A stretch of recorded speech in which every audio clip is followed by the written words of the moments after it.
abantu batabizi ibi bihe biragoye pe ko mu gihe cya mbere hariho kwihana hariho ubukristo hariho umutima wa kimuntu umuntu wabonaga ibyo arimo abyumva uyu munsi rero n'abatekinisiye gusa aho itegeko rimwica ryavuye niho Imana yamubitse kuko ubundi Imana igushyira mu kiganza cy'ababisha kugira ikurokore hajya atembana umugambi w'Imana mwitanura umuriro ntiwigeze utwika abantu kuko hari nk'umushinga w'Imana wari winjiyemo mu ntare ntago yabatwaye Imana ikumpera umugisha aya magambo ugwaye amagacore ni wowe wahaye muzungu cyore kuva ryari cyore none se ugira na WhatsApp hari abantu Imana igiye guteza amavuta ya cyore kuvanaho identity abakuzi ntibakumenye abazi sauna nyoko no kuvuka n'ufunze n'udafunze n'amateka ntibimenyekane Imana ikakujyana ahantu yagushyizeho indi makiyaje yo mu mwuka yo kutamenya uriwe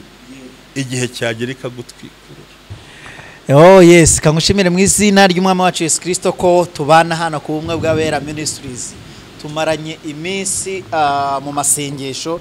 Uyu munsi ni umunsi wa 16 ari tariki 31. Uyu ni umugoroba wo kuramya no guhimbaza mu kwa 12. Ayiwe turamutse pastor muraho neza. Haleluya ndaho ndashima Imana ndashimira Imana ko umwaka nkurangije. Ndawurangije kandi ikindi ndabasigaje iminsi 3 yego gahita ninjira muri anniversaire ikomeye cyane nziza cyane nzarangiza imyaka 57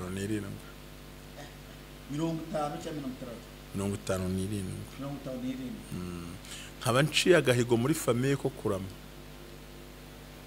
Imana nukuri ko Imana yo mu ijuru Imana nyifashirize mbona uciye ako gahigo kuko nanjye nzahita menya ikintu tuzahita dukora ikiganiro muri kuri uwo munsi maze ubundi turebe neza niba koko nawe ibyo biziriko twigisha warabiciye kuko nifuza kubona icyo umuntu yigisha asa nacyo nzabisobanura nzabivuga ngiye hazaba ari kuwa ubundi hazaba ari kuwa 3 wa 2023 nzaba nujuje imyaka 57 ifunze no hejuru kitangaza gikomeye mu muryango we wacu ariko wemera ko ari ngiye wize genyine kandi kwiga na university imwe sahubwo ebyiri sahubwo uri dogiteri hari nejo bundi na defanda da doctor muri theology ndashima Imana kuko impamvu nezerewe ngewe kubwiza kuri umwaka ugabanyikamo 2 ntago ujye upfa kumpira ko numva nanjye tumeze kimwe ujye umpira mbyigana nawo nkabyigana nawo iyo mbonye urangiye ndavuga ngo Imana urakoze nkubwiza ukuri pastor na madamu twashakanye narayimubwiye nawubwiye ntumva rero nkubwire shere ntago nkubeshya pe buri umwaka 2021 nubwo twawunyuzemo nyine turi muri covid ariko nawugiremo umugisha ubu 2023 pastor banyitege ubu ngiye ndi kwakira sinzi ntabwo nzi impamvu Imana yemeye ko tugirana ibino biganiro hano ku bumwe bw'abera muri aya masengesho yo kurangirana 2022 tukarangirana n'ibyatubabaza mbese ibyatugoye ibyatuboshe ibyaturenganyije ibyaduhigaga tukabisiga tukiruka tugasingira cy'umwami nukuvuga ngo ibintu ndimo nkubwira nge ndabizi kandi akunda kurusha n'imyaka nagerageje kubara ugasanga 70 nkimara kugira ubwenge ugasanga 8 ndaho birangoye 8 bikangora 8 bikangora 90 bikaba ikibazo banyirukanye ku kazi nabonye akazi 89 arabyumva mutagabanikamo 2 91 Imana iranshyigikira 92 birandushya 93 iranshyigikira 94 birangora 95 iranshyigikira 96 birangora 97 iranshyigikira biragenda bikubita ngero ubwo mbyiga nagiye mbura amahirwe nanasobanura nyavuga rero tsoba ngo uwo munsi wa anniversary yiwanje uko ndashaka rwose pe ngewe ntabwo hari abantu bakora bagatinya nge nzanezerwa uwo munsi kuko nsa nkaho nzaba nciye akagoza abandi batagize bageraho kandi ndibwira ko hari bitangaza nanjye akagoze naciye mbe pastor maze ukomeze nge muhungu mu bisekuru birindwi ngenda nabizi ntanabivuga mu bisekuru birindwi bose byose by'iwacu uhereye kwa Tera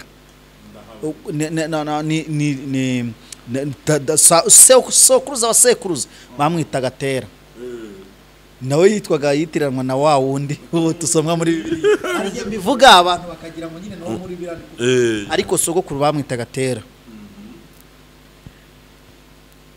Tera wa Mukotanyi kuhera muri ibyo bisekuruza naje gusanga nta mugabo n'umwe uretse umukobwa abakobwa babiri bo mu miryango y'iwacu kwa sogokuru bakoze ubukwe nta wundi muntu wigeze akoresha ubukwe ni nge mugabo cyase ni nge muhungu uwagerageje kubikora no mu murenge yarapfuye. Hallelujah, shimye Imana. Noneho kandi ni urumva yapfuye amaze imyaka 2 abukore ubu ngiyewe imyaka 4 ndi kugenda nyiryaho gake gake nkoze urya ninde uzarya ninde kuko urukingo twahawe rwitwa umwuka wera muri twebwe rutwemerera kurama atari uko twariye neza atari uko twananyoye neza ahubwo tutunzwe n'amagambo ava ku Mana ishobora byose. Hallelujah. Ibi bintu ndabivuga nk'ubizi. Yego. Umugabo natanga yitwa Pasteur Karangwa ni Revera muri ADPR. Yego. Hari muri 91. Imana itubwira turi abantu bagera ku 10. Yego. Iravuga izenguruka umuntu umwe iramubwira ngo we nguzagwa muri gereza ko wabaye ikirura mu ntama zanjye. Yego. Ntago twari tuzi bya genocide ntago twabitekerezaga twebwe. Imana igera ku wundi muntu ngo wugeze icyo gutambwa nta kizabuza kutagomba gutambwa. Kandi uwo muntu ni ibintu ushaka nakubwira bikomeye cyane. Igera ku wundi iramubwira ngo kubera icyaha cyawe nzakugereka ahuye mpaka wihannye. Andi iramubwira ngo we ntacyo umariye mu bantu. Uzige jambo raryumva simbavuga mu izina. Indi ntago tuvuga abantu twe tuvuga Imana. Ku wundi muntu iramubwira inshuti yanjye wenda muvuga yitwa William. Iramubwira ngo mwana wanjye ngo warankoreye ngiye kuzakuruhura. Ibigeze kuri jewe. Irambwira ngo ngiye kuzengurutsa amahanga ngo uzasigara kandi uzankorera mu gihe kiruhije. Ubwo witwa Pasteur Karangwa ari hariya. Iramubwira ngo nawe Imana tuzakorera Imana mu gihe kigoye. Urimo urabyumva ibyo bintu byose ko bimeze aho ngaho. Imana itubwira ibyenda kubaho ntabyo turimo tureba. Nibuka ko umuntu umwe ari muri gereza zize ko yakoze genocide twabaraga amasengesho. Undi we nta kiyageze nabo ubuzima ariho ni buteye ubwoba. Ndaje nkumenyeshe ko abantu Imana yagiye ibwira gutyo.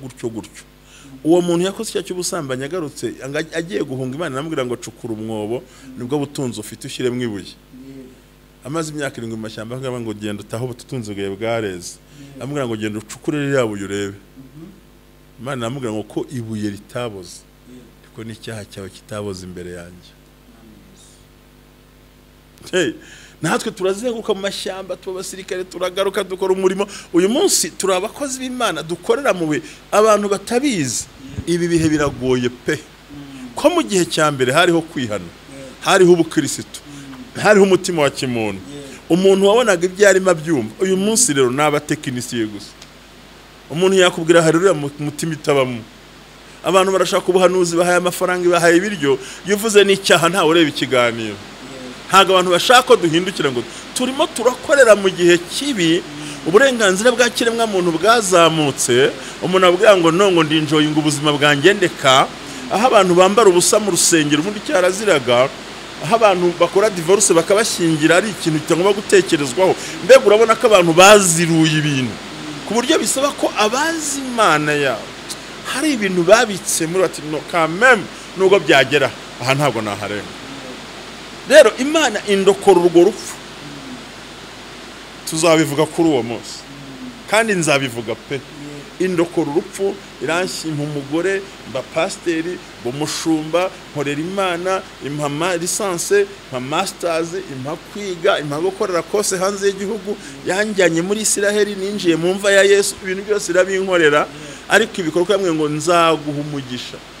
Muvandimwe inshuti z'Imana nubwo utinjira mu kiganiro nyirizina ntabwo tubeshwaho n'ibyo twashyize mu gifu nta nubwo tubeshwaho nuko twasenze cyane ahubwo hari ivugo y'Imana.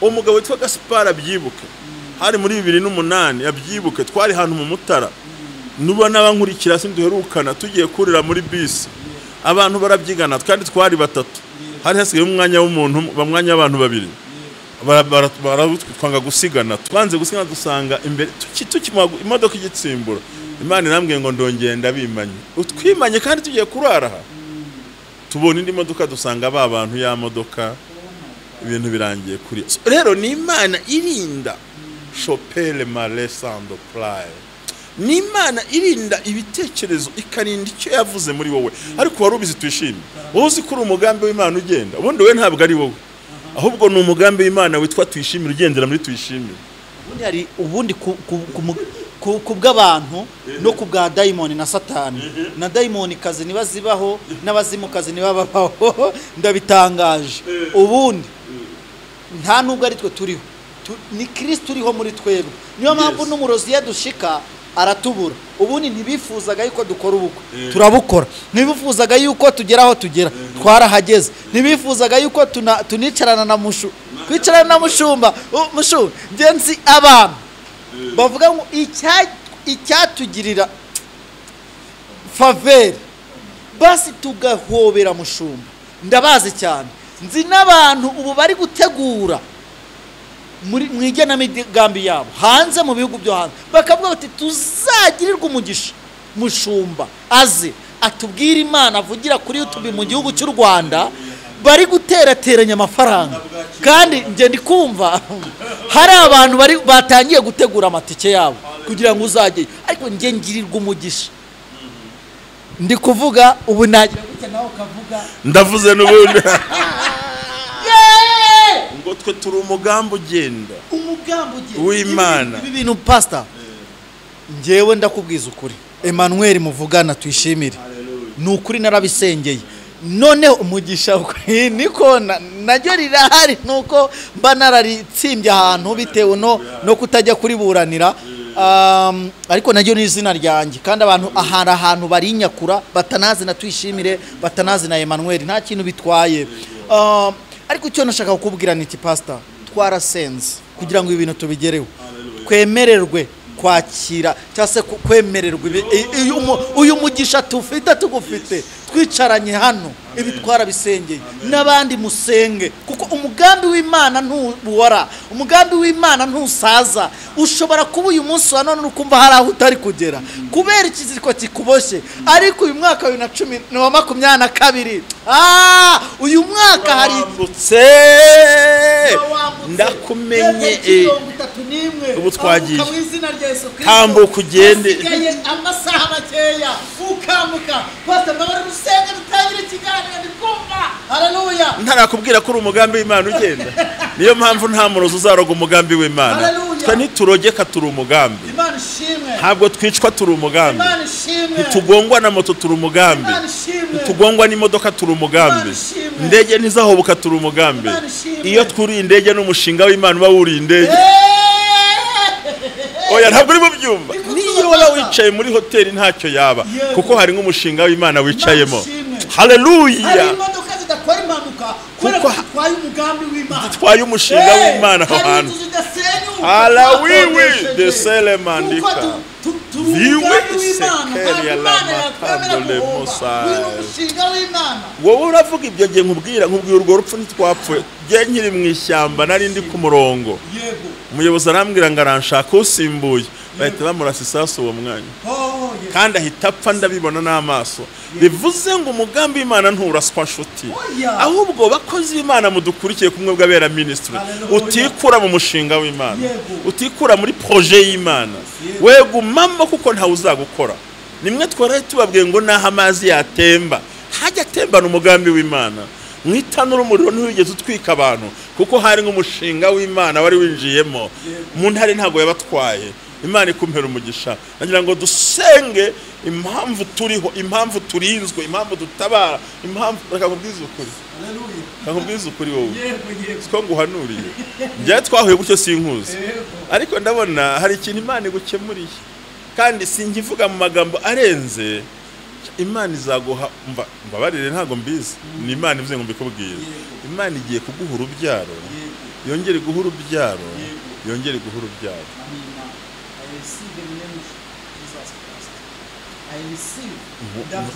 Imana ndabyakiriye mu izina rya Yesu kandi ikindi cya kabiri urugo rwawe ntiruzigera runyeganyezwa na karandezi wanyu mu izina rya Yesu Kristo. Haleluya. ndimo ndabibona ntabwo umugambi w'Imana unyeganyezwa l'essence kandi nkubwiza ukuri mukozi w'Imana hari abantu batinya kubyara ngo nta kintu bafite wowe ntacyo uzigera ubura mu gihe cyacyo umugambi w'Imana niwe umenya ko dukeneye imbuto umugambi w'Imana umenya ko dukeneye inyama tukazirya umugambi w'Imana umenya ko dukeneye ikintu igashaka abagomba kukituzanira haleluya walakotina febola asaye ujya wibuka ko Imana yabwiye uwitwa umukozi wayo njya nkunda cyane Eliya ndamukunda bavande Eliya ndamukunda cyane nagira kuri risaka nezerwa wemera ko yavuze Imana yambwiye ngo mva mwana wanjye uva muri ibyo biziba by'imisitwe byakamye Kirete ntago hakirahawe ahubwo sinkujyana mu Isiraheli ahubwo Iserafati mu banyamahanga aho rubanda batazakumenyera aho batazabona ibyondo bikuriho batazabona iminsi yarakubuze aho batazakubonaho ibigeragezo hari umupfakazi namubwenga iyo fu ntayikoreho utarahajya haleluya nubundi umupfakazi yarara karya gapfa ariko kuko ngukuye ku kagezi kandi mfite umugambi w'Imana hari ahantu shaka kuzaho ikindi pastor hari wabo wa Yezebeli kuko Imana ntabwo ikeneye kuza kuturindira aho turi gutesekera ahubwo hari aho iri kudutegera 2023 yavuye aho hakurya guma hagaruka turangiza ikiganiro dakondelema ndewe ndimo ndatekereza amagambo akomeye umenye ko Imana yavuze ati mva sinakwereka habo gisa gutyo sinakwereka habo gifite ibyondo sinakwereka habo gifite ikirara mu kigunda ahubwo Iserafati hari amavuta n'ibiryo n'ibyo bufate aho niho nzakuvana nkwereka habo Imana igiduhisha amaso y'abakobanyi tumenya ikavuga ati umva urakureka nkwereke tushime mvu ikintu gikomeye kugenda ukaba kukageze ukarya ibintu byaho urumva byari bihagije mu kanwa k'igikona haza umutsima ungana iki muto cyane se nyine anywa amazi y'ibiziba amara iminsi asa nk'aho ati ntabwo nakwereka haba usa gutyo njye nagennye aho ugomba kurira Imana nimenya aho ibintu bikwiriye ikamenya n'igihe bikorera muri groupe yanjye nabandikiye ndababwira ngo Imana niyimenya ibintu bigukwiriye mu gihe gikwiriye no mu buryo bukwiriye ntamubwira ngo haguruka ugende ntabwo ujya mu Isiraheli barakuzi cya gihe wica abahanuzi babari wari muzima bari bazi isura nuko wari uteye uruhara rwaje mw'ibyondo reka nguhishe bene wanyu haleluya ya reka nywa amazi nta kibazo oyandika ntushaka kubwika nywa amazi nese ko Imana yayamaye utu ni dutoye uri murabyuka ikindi pasiteri we hari akantu nongeye nibuka igikona no ku mutsima si umutsima wonyine ngo igikona cyazanaga nimwibuke amerwe y'igikona ku nyama ariko Imana igitegeka abantu batari kukugaburira Imana yigeze kuvuga muri Yesaya iherutse umugabo umwe yarivuga ngo guherukatse kuvuga muri Yesaya iravuga Imana iriyamira ngo ndabizi no kubikora nzabikora ngo ijambo ryanjye sinzatuma rihera ngo nzatege igisiga cyangwa se icyamerwe ari wo mugabo ufite ibyanya mu kuboko kwanjye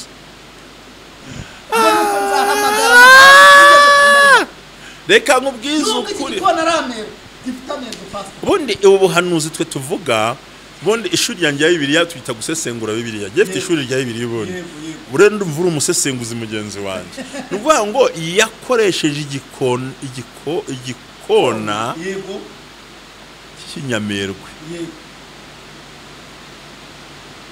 bivuze ngo ntibigombera ko tubihabwa n'abatagatifu ntibinagombera ko tubihabwa n'abantu buzuye umwuka wera njyewe ndi imbere y'Imana nubaka urusengero rwa buhara igikondo hariya bita ruguru ya urana hari Karugira hari Sejemu na Kigarama baruzi ko abasiramu bampaye amafaranga y'urusengero n'abaporo kandi ntavuze bivuze ngo ariko tokera mandika nashatse kubwira ijambo rimwe ngo Imana niyimenye ibikenewe n'igihe bikenewemo nahiribuze kubiguhera iramubwira ngo sinakwereka haba usa gutyo. Abantu turi kumwe mutugiye kwambuka uyu munsi tusohoka ahangaha, Imana yarakwimanye ntawe uzi amakuru yawe, ngo akimara kurya no kunywa, akimara kunezerwa, ngo nibwo Imana yambwiye ngo sohoka wiyereka haba, ngo sohoka noneho mwiyereke. Usomye mu bami ba mbere haravuga ngo asohotse ahuye n'uwitwa Badimoni ati genda ubwire haba uko ndi hano. Atumva ndakuzi jewe ntago meze nk'abo utagiriye reko, wenda kuzi naje umwuka yagutwara sinkubone ugasanga ngiye kubizira, ndahiza amwe ngo ndakurahije sinde genda ubwire azarebe. Murongo wa 18 ngo ahaba murebye aramubwira ngo ye niwe Eliya, aya matama yaraje niwe ntambabazi, utuye Kigali warabyaye none se ufite abahungu abakobwa ni wawe? Yo ambwati ni ngewe nyine. Ubu ndafashijwe nibutsa amavuta bita cyore ni wowe cyore. Ese ni wowe aya magambo ukase ugwaye amagacyore ni wowe wabaye muzungu cyore kuva ryari cyore. None se ugira na WhatsApp? Hari abantu Imana igiye guteza amavuta ya cyore bakurebe 2022 bakubonye utarinjira mu masengesho, ariko 2023 muzahura bati cyore warabohotse. Ni wowe wakiye umugisha w'Imana, wakiye kuvuka bundi bushya, ni wowe wakiye amavuta mashya, ni wowe cyore. Ese no usiga usa gutyo se kuva ryari imera bityo se? Ese wageze waje muri Canada ndahari nyine. None se bimeze bite? Cyore turatangaye pastor ushaka gusoma umurongo kugira ngo bawumve. Ngo hanyuma y'ibyo uwo mugore na nyiri urugo ararwara indwara ye, reka tugende nuko nyina ndashaka amagambo nyasoma cyane kuko ndumva nkeneye kubona ibice 18. Uriya mukecuru n'umwana yazutse nta kibazo kuko buriya ntibazi burya umuntu wamuhaye agafu ntibazi ko hariho misiyo yo kuzura umwana we. Abantu bisomera agafu k'iserafati, ariko gutunga umuhanuzi no kumushyiriwe byamuhaye kumuzurira umwana we, kandi basanga umurongo utarawusomye. Ariko ntibajya bihigisha abantu benshi, ariko hateye ubwoba ngo nuko aragenda bigenza nk'uko Eliya yamubwiye, kandi uwo mugore na Eliya nabo mu rugo rwe bamara iminsi babirya. Icyo giseke ntikiburamo ifu n'amavuta ntibyaburamo muri iyo mperezo nk'uko Uwiteka yavuganye na mu kanwa ka Eliya. Hanyuma y'ibyo umwana w'uwo mugore nyir'urugo ararwara, indwara iramukomereza kugeza aho yamumariyemo umwuka. Nyina abwira Eliya ati mfiki nawe wa muntu w'Imana we, wazanywe no kwibukiriza icyaha cyanjye unyicira umwana? Uzanywe naho kugira ngo yabivuze ari nk'icyaha kuko umuhanuzi. Ngo Elisa aramubwira ati umwana wawe, nuko amumukura mu gituza, agenda amuteruye amwurirana mu cyumba cyo hejuru yari acumbitsemo, amurambikaho mu buriri bwe, ngahera katakambira Uwiteka, Imana iramuzura. Urumva agafu gusa n'utuvuta umwana aza kurwara, ariko hari Eliya w'umunyamavuta. Urumva Imana ikora ibintu mu buryo bubiri, ya migabane ibiri twavuze. Aratanze ariko na Imana igize gute? Ifu ntishize inamuzuriye umwana. Urumva izo mbaraga zaho ngaho mbese n'ibisubizo by'impanga. Urakoze cyane. Hanyuma dusimbutse kure, uwitwa ngo Obadiyo aza guhura na Eliya, aramubwira ati genda ubwira haba uko ndi hano. Aramubwira ngo genda wereka haba. Imana yambwiye ngo nuko Eliya aragenda ajya kwiyereka habo. Icyo gihe inzara yari nyinshi cyane i Samariya, atari ukugenda kwiyereka habo. Ahura na Obadiya ati ntabyo nakora, umwuka yagutwara kure. Hanyuma rero ngo aramutse ahabo, ngo baragenda barahura. Murongo wa 8 ati aramubwira ati namubonye. Ndashaka kubwira ijambo rikomeye kandi Imana kugira. Umurongo wa 17 ngo maze ahaba abonye Eliya, aramubwira ati mbega ni wowe n'umuruho wateje Isiraheli? Mbega ni wowe? Twe ko dushonje we ntusunze. Kabantu bari amabyi y'indogo bakaryiba amahurunguru bagashira n'ibihanga. abapantateke kandi batemere kurya ibihanga by'indogobe. We ni wowe ntambaba, ni wowe kanaka kigano yitwa mwana utamyishe ka tujye kugisoza nyaboneka, ni wowe. Undambwa ati ni ngewe, kandi urabwa ngo singe wateje akaga Isiraheli, ngahubwo niwe n'inzu ya so, uko mwaretse Imana igiye guhishura abantu badukurikiye kumwe bw'abera ministry, abantu bibaze ngo ni wowe twishimire, si ni wowe ntambaba. None se waguze ya modoka ryari? Ko tuguhera ukuri umukene se wabayeho gute? Ese wabaye pastor ryari se? Ese wabikoze gute ibi bintu? None se ko duheruka nta mwana ugira wabyaye gute? Ko duheruka nta kazi ugira byaje gute? Ko twakoherereje amahembe warikize gute? Ariko mundi bwabo tuzi ko utazabyara wabyaye ute kandi twarakuzinze. Ahubwo bwaburozi se nuba bariye wabukize gute? Ko mu nama itegura kukuroga nari nyicayemo, ariko yanana mfekele pandore sandore ya koperia hamura ngo genda wiyereka habo kandi ntugende inzara igihari. Aramubwira ati ni wowe nukusa wavuze wa muntu Imana yahomuye Yesu yahomuye se. Ntabwo ariko ngo ubundi ngo banza ari dayimoni. Aramubwira ati jewe banyene bati mwibariza n'umuntu mukuru. Aramubwira ati giye cyonzi cyo yawo umunyabintu uko mpumuka nari impumye ariko ngira gute ndabona. Ibyo mushaka gupfunda niwe siwe arasa nawe icyakora yari nkawe gajya kumera gute. Arabwira ati ninjye. Haleluya. Eliya aramubwira ngo ninjye. Kubera iki Imana yanze ko yiyereka haba gifite ibyondo n'ibishanga, ahubwo ibanza kumucisha Serafate. Abakurikiye ubumwe bw'abera hari agasozi Imana igutunganyirijemo, niyo mpamvu wambutse 2022 Imana iguhaye umugisha. Ngo ya magambo nari mfite kandi abona ushaka kumbaza ikindi kibazo. Pastor, Imana iguha umugisha. Icyo nakakubajije reka ngicumbike, rekeje twinjira mu mwaka mushya turi guserebura, ndashaka yuko tuzaserebura. Hari ijambo rinjemo nshaka ko reka tuzariganire hejuru. Ejo mbararikiye ijambo rivuga ngo nubwo Isiyoni hasenda, yego, nubwo 2022 mwasenyutse, yego, nubwo imiryango yanyu yabaye nk'isenyutse ku buzima bwawe, ariko 2023 haleluya haleluya haleluya haleluya. Nge ntabwo ndi butiyego ntutinde ntabwo. Niyo mpamvu ngiye kubabwira ngo uno mwaka kuri channel yacu ku bumwe bw'abera ministry, Imana yampaye itangazo rikomeye. Yarambwiye ngo ntibazi icyo ngutekerezaho, nicyo ngiye kuzasohoza. Ibitekerezo by'Imana kuri twebwe nibyo bigiye kujya imbere kuruta iby'abantu. Nuvuga ngo mitekerereze y'Imana nibyo yatugambire igiye kubisohoza. Urakoze ndikiyanga. Imana ibaha umugisha nukuri. Ese hari umuntu koko twabanye muri iri jambo utari warakoze subscribe, ukaba ugiye udakoze subscribe, nuwo nawe n'umugozi n'icyo nacyo nikiziriko, ako kagozi wagaciye. Ese ugenda udakoze like, utatubwiye ko ijambo ryagufashije, basi se tuzasome muri Matayo.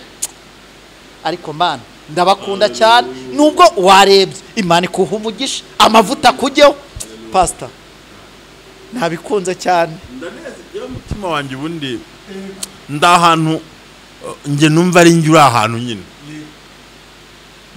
kuko ahantu ndi ntabwo ndi mu kagezi ka Kirete, sindi Samariya, ahubwo ndaho batamenya. Idutuje mu gihugu cya Yezebeli w'umugome kugira ngo dushishireyo. Serafate aho hakurya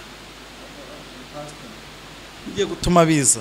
Nibutse yuko Yezebeli yahize Eliya arorongotana amuhunga.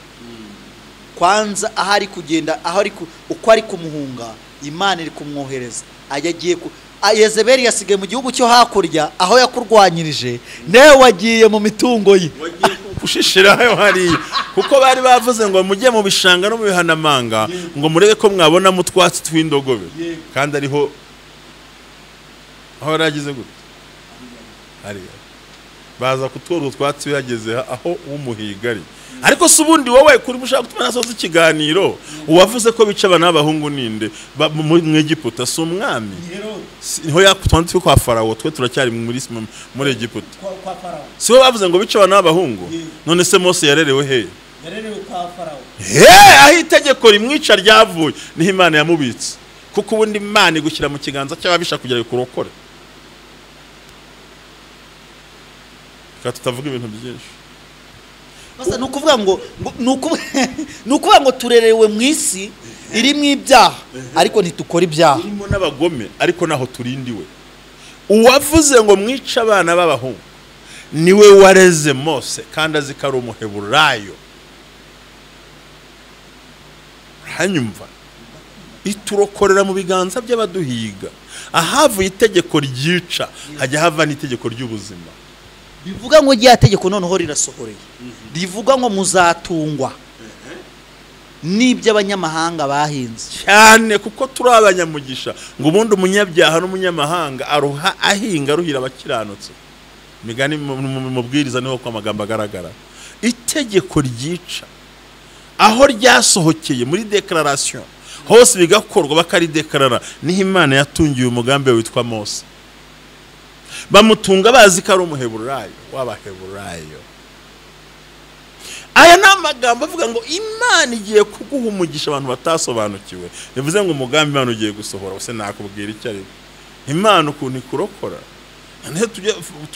tuvuga se niyo twavuga Herode nakubwira n'abandi bantu reka tugende tugishushane kwa Hasuwerusi umugambi wo kumara abayuda utegurirwa ibwami nta muntu uhakandagira ariko warezwe n'abayuda yicayemo cyane ko Esther atari umuyuda burya Esther ni umwefurayimu burya umwana wagize ibyago bitanu umwana utazi se utazi nyina kuko se yapfuye amaze gutera inda nyina apfa ari kubyara Esther umwana arerwa na Moridekayi Imana ikuraho identity y'umwana rega kuba buntu kubutazwi n'abantu nuko Imana ishaka ko bamenye umugambo kurimo zayivuga ubutaha Pastor nkorogoshorera akantu gatoya abadukurikiye ndewe yuko nabigarurira maze bitsavuga ngo mukatira mu kiganiro ngahita nigendera ndagira ngo nkorogoshoreraho gakeya uburyo umuntu Imana ihisha identity ye kugira ngo irinde ikibitsanyo kimurimo izamukoreshe ku gihe nyacyo gikwiriye no kuvuga ngo Imana hisi ifatira avuga reka ngo ubwire amakuru barakomeye ubundi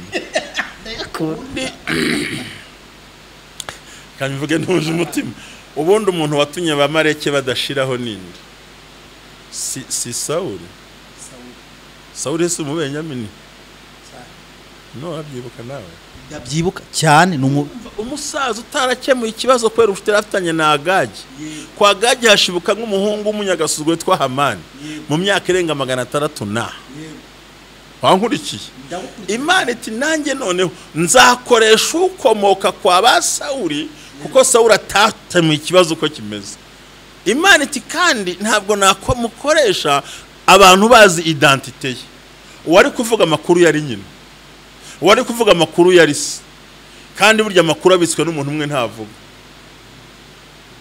kuko mu bintu Imana yamubwiye ibintu Esther yabwiye Moridekayi yaramubwiye ngo ikintu cya mbere umenye ko ntavuze ubwoko bwanjye uwari gutanga amakuru y'uzarokora Imana imwigiza rero ngangaruke ngakorogoshore kuvanaho identity abakuzi ntibakumenye abazi sana nyoko no kuvuka n'ufunze n'udafunze n'amateka ntibimenyekane Imana ikakujyana ahantu yagushyizeho indi makiyaje yo mu mwuka yo kutamenya uriwe igihe cyagera ikagutwikurura kuko Moridekayi aramubwiye ngo ni wicecekera mu gihe gisa nk'iki nta kizabuza abayuda kuko watari umuyuda nyine ngariko we n'inzu ya Somu zagibwaho iki n'urubanza kuko ari umwana wavuye mu Benyamini arererwa arangije amateka Imana irayahisha umwami ntigeze yibaza ngo rugira umuyuda ntabyo yamenye gusa yari yaramutwaye gutyo rero ndashimira Imana ko arahari kuva urwandiko rukwihemukira hagiye kuva guhesha akazi urakoze Imana igumugisha babyumve cyane turashimira Imana ko ahari harava urwandiko rukwica habonetsemo hadasa rwanasohotse n'umunsi wo gupfura hari, ariko kuko umuyuda yagezeyo, kuko umugambi w'Imana upfumbata umwami nta makuru afite. umugambi w'Imana upfumbase umwami nta makuru afite, kuko Hamani yatangiye kuraguza inzuzi za Pura, Esther amaze nk'imyaka 4. Twabatanze yo, reka mbabwize ukuri, 2023 nta dayimoni izagukoraho, kuko Imana igutunganyije ku musozi batazi, yagukuye wikwibaza impamvu utazwi. Oya, ni ukugira Imana igukoreshe mu gihe gikwiriye. Ngaya amagambo y'Imana. Haleluya. Rekano uzuko umugore wa Hamani ndasoje uziko izo nzuzi zanamaze kumenyekana, nawe ubwe yaramuhanuriye, amaze kumanura aramubwira ati genda kugira ngo umugambi w'Imana usohore.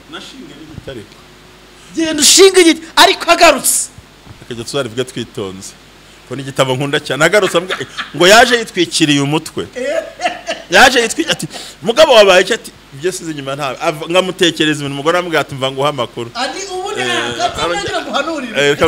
niba uwo nguwo utangiye gucogorera imbere ye kandi akaba ari mu rubyaro rw'Abayuda ntuzamushobora, ahubwo uzagwa imbere ye. Akivuga iryo jambo baza kumutwara. Ngiye kubwira ibintu bine. Niwe mugabo apfuye adakarabye mu maso.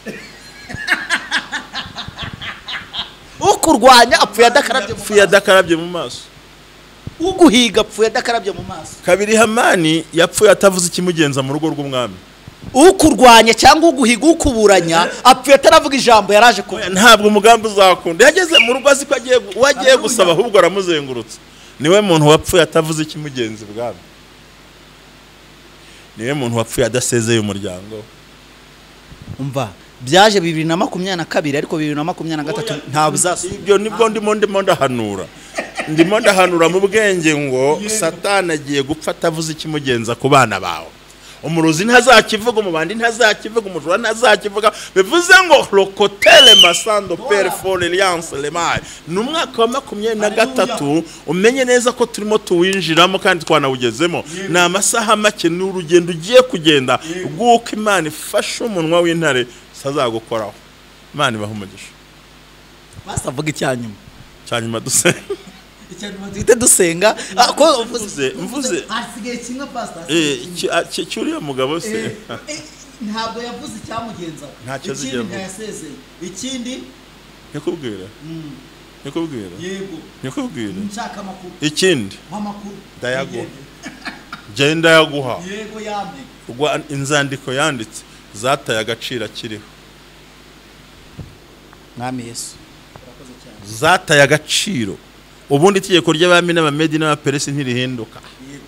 Ngo ariko ngo dore umwami akunze kubaha, abantu bagasohora inzandiko atari kuvuga ibyo ninde, ati ni Hamani uriya hetse se Morodeka. Izi nzandiko se bagatita bazishyira mu mifuka. Hari ibyandiko bikuvuye ku busa. Yes pastor, uzuko hari inzandiko zamanitswe kuri banke ku bantu badukurikiye, ariko wemera ko umutungo yarase n'icyubahiro cye harya byagiye kwana byahawe hadasi nawe abihereza musaza we.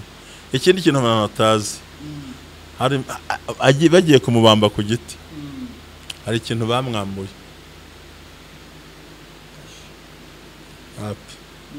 Impeta. Umwami yashikuje nk'impeta, ati baguhamba utantwariye impeta. Bongera bayicomeka muri Morodekayi. Bati kandi bamuha n'imikara ya kabayonga ngo nuko Abayuda bose baracya mu maso baranezerwa ko hari Imana ikoze. Rero nukuvuga ngo dayimoni ukurwanya, Hamani ukurwanya, impeta y'ubutware yakurwanyishaga Imana yikuyeho irayiguhereje. Uruwera urumwami w'amahoro, urafite imbaraga, urakomeye, urarema, uratabara. Rengera ubwoko bwawe, rengera abakozi bawe mu izina rya Yesu. Kandi mwami twizeye kuno mwaka bagiye kwakira ibi byose n'ibirutaho tutavuze iyo kubahereza ku bwa Yesu Kristo mwami wacu. Amen. Amakuru yanjye ndayatahanye. nyabona Imana y'amahoro ibaho umugisha mwakoze gukurikirana ubumwe bw'abera ministries namwe ntimuzacogore ngo musubire inyuma ahubwo dukubezanye n'umwami Yesu mu izina rya Yesu Kristo amen twifuje umwaka mushya muhire Imana ibaho umugisha